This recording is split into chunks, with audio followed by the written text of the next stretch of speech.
We now move further to the part second of the Constitution of India that deals with the citizenship and covering the articles right from article number 5 to article number 11. The conferment of a person as a citizen of India is governed under this part, and the related legislation is the Citizenship Act 1955. The population of any country can be divided into two groups: citizens and the non-citizens or the aliens.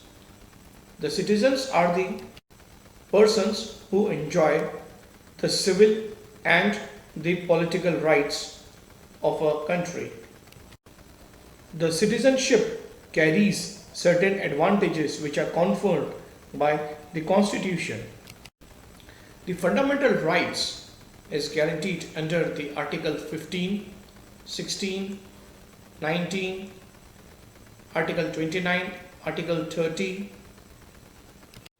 right to vote, right to contest as a candidate, and right to hold certain offices under the Constitution.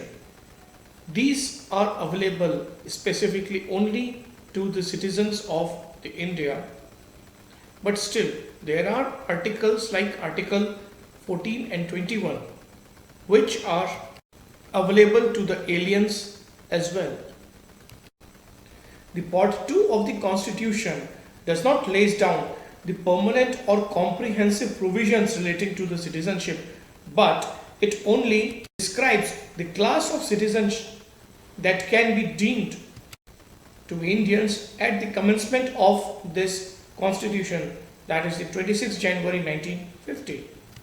The Article 5 denotes the citizenship by the virtue of domicile in the territory of India and must fulfill any one condition out of the three, that is, first, he was born in India; second, either of his parents were born in India; third, he must be an ordinary resident of the territory for not less than 5 years immediately before the commencement of the Constitution. So thus, here in Article 5, the domicile is an essential criteria for the citizenship, but the term domicile is not defined in the Constitution. The domicile in a country is considered when he has a or deemed by law to have a permanent house in the country, and it is somehow different from residence, as the residence alone does not sufficiently constitute the domicile.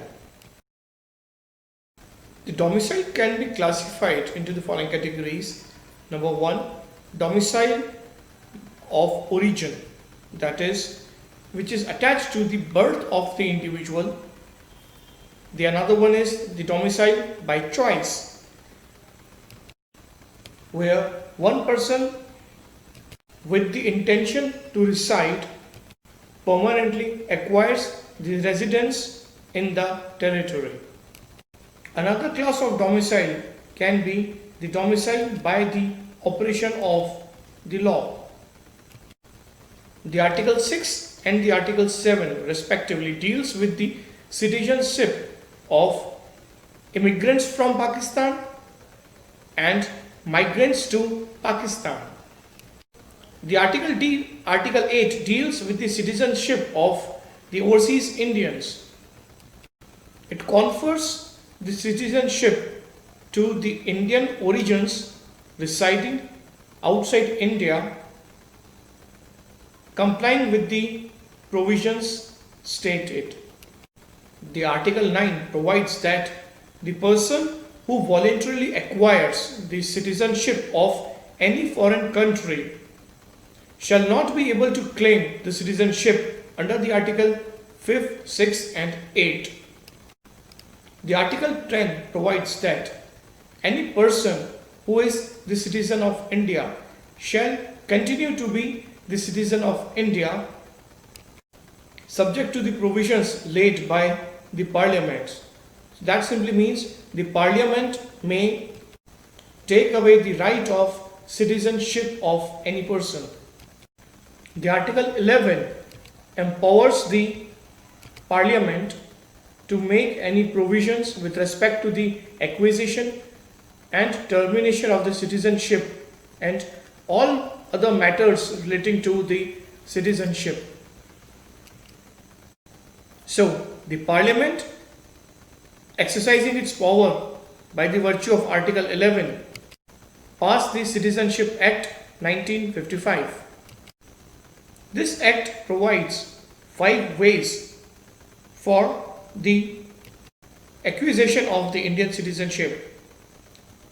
These are citizenship by birth, by descent, by registration, by naturalization, and the incorporation of the territory.